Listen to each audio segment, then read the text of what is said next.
Champagnes de 24 de agosto de 2020, segunda-feira. Nós estamos gravando esta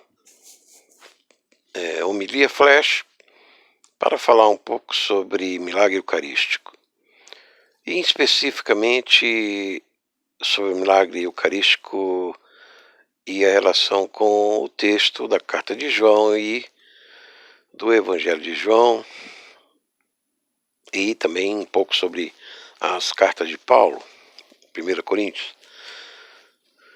Bom, os cristãos se dividiram na reforma protestante do século XVI entre católicos e protestantes, ou reformados, na visão de Calvino, na visão de Lutero, na visão de Zwingli.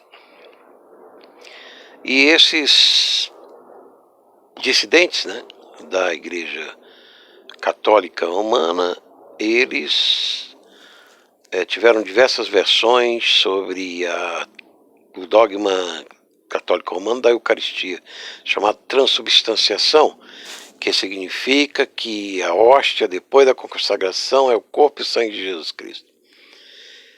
Bom, Zwingli descartou completamente essa transubstanciação e que aquilo era apenas um símbolo, como uma bandeira de uma nação. Já Lutero não aceitou essa rejeição total. Calvino ficou ali mais pro lado de Lutero, eu acho. Bom, Lutero era um católico romano, era um dominicano, e ele também não queria sair da igreja, mas não teve opção. Acontece que em Itaúna, como em diversos lugares, em Buenos Aires e em várias cidades da Europa, como Lanciano, como Nazaré, existem milagres eucarísticos em que a hóstia consagrada ela ou não estraga, ou ela se transforma em carne, se transforma em sangue. E aí, quais são os fundamentos desta expressão divina, desse fenômeno divino?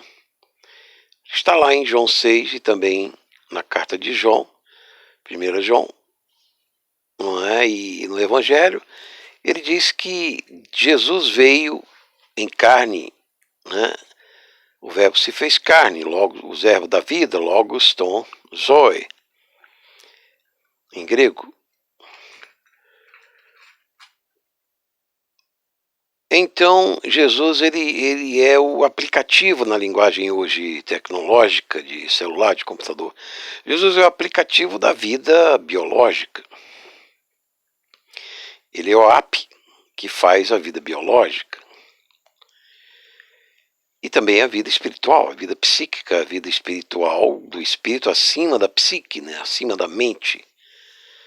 É a fonte de toda a vida. Ele foi gerado pelo Pai, que não foi gerado, e ele gerou com o Pai o Espírito Santo.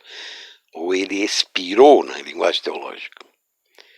Então o Espírito Santo, ele é o agente do Pai e do Filho na biologia, no aplicativo da biologia de toda a vida na Terra. E é um trabalho, um micro, nano trabalho de construção que o homem não consegue fazer.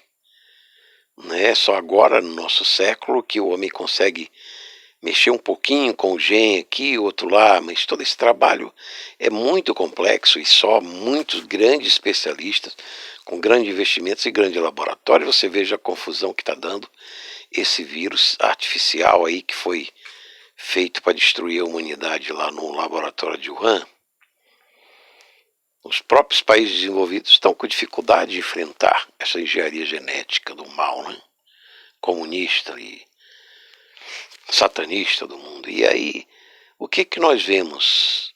Que está no Evangelho de João, e João explica que Jesus veio em água e sangue também.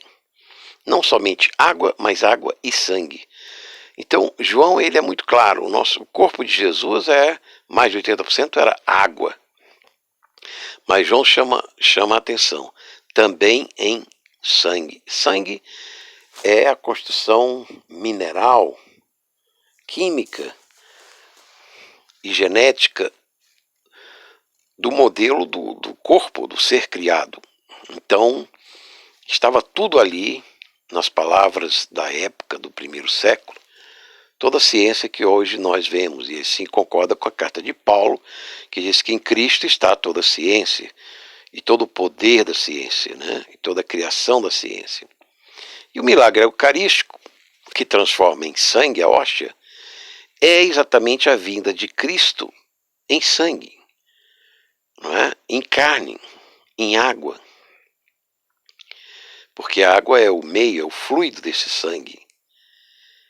É o plasma, é água. Quando João também observa que saiu água e sangue do peito de Jesus. Então, aqueles protestantes que não entendem esse milagre eucarístico, e alguns que rejeitam, e alguns que fazem atribuições do mal, estão completamente enganados. Eles não têm argumento científico para negar esses milagres. Hoje, com exames de sangue, laboratório, exames científicos, médicos, são comprovados esses milagres.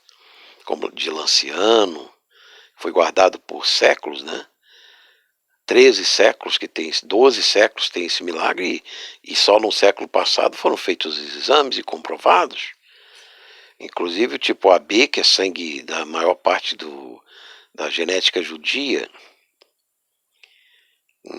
que se espalhou pelo mundo todo, mas que era vamos dizer, o gentílico da Judéia, aquele que nascia ali na Judéia, o judeu, né, e no território de Israel. Pois muito bem, é que nós não podemos duvidar desse fenômeno. Inclusive, depois desse de Itaúna, com a sacristã Fia e o padre Sebastião, eu acho, o nome do padre, que queria também deixar o sacerdócio, porque ele negligenciou uma hóstia consagrada, e aquilo virou sangue para comprovar que ele não acreditava, etc. E os padres geralmente que sofreram esse fenômeno emocional desse milagre, eles estavam envolvidos com incredulidade na transubstanciação. Então Deus e Jesus fez aquele fenômeno para como que querer convencendo aquele padre da realidade da sua presença na Eucaristia. E Jesus é claro que em João 6 ele diz, quem não comer da minha carne e beber do meu sangue não é digno de mim. E quando alguns discípulos recusam, vão embora, eles perguntam para os apóstolos, vocês querem ir também? E Pedro diz, não, tu tens palavra de vida eterna, para quem nós vamos? Então Pedro, como dizendo, ainda não entendemos essa genética, essa tua encarnação, mas tu tens a palavra da vida eterna e o poder da vida eterna, nós vamos contigo, vamos ficar contigo. Então Jesus ele diz, olha, a palavra que vos digo é espírito e verdade. Então o espírito é que está por trás desse milagre, não é a carne em si. Jesus queria dizer o seguinte, o homem não pode, com a sua inteligência, com a sua força, ou os espíritos, ou os anjos caídos, fazerem essa multiplicação, essa transformação substancial, mas é o espírito que trabalha nisso. Então ele pode enganar, pode fazer como fraude. Alguém pode fazer como fraude, mas não como realidade. Até hoje. Você vê a fraqueza do mundo, dos grandes países desenvolvidos aí, né? A questão do combate a esse vírus sintético que foi fabricado com muita engenhosidade lá em Wuhan, como é difícil trabalhar nessa área, né? Então esta homilia flecha, essa pregação flecha para esclarecer você que não crê no milagre eucarístico, seja evangélico, seja católico. Eu sou evangélico, mas também me considero de uma linha católica, né? Com algumas divergências do catolicismo, mas me considero ainda católico. Também me considero ainda judeu, porque com algumas divergências do judaísmo, né? E muitas, né? Mas você que não creu e não entendeu o milagre eucarístico, não estou dizendo que você tem que mudar a sua religião, mas eu digo que você tem que mudar a sua.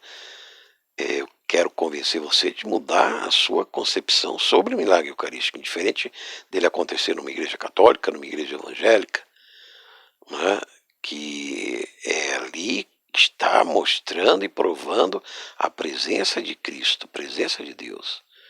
E isso é muito importante, isso é muito sério, porque a doutrina ela acompanha o fenômeno da Eucaristia, do milagre, da doutrina de Cristo, né? Então, nós temos que guardar e respeitar o fenômeno da presença de Cristo na Eucaristia. E esse milagre nos ajuda, e a confirmação de curas com esta fé no milagre eucarístico. Itaúna, aqui em Minas Gerais, perto de Belo Horizonte, 70 quilômetros de Belo Horizonte, tem uma exposição desse milagre eucarístico, que ocorreu em 2004, recente. Então você quer aceitar Jesus, aceite-o agora com essa oração, arrependo dos meus pecados, confesso o Senhor Jesus como meu Deus, único Senhor e Salvador. E é que você quer se reconciliar, e você que está na paz de Cristo, abençoe Deus Pai, com o esplendor do seu rosto, a sua misericórdia, em nome do Filho e do Espírito, também. Amém. Esse que vos falou, Alf, oferecimento Ministério Igreja de Jesus.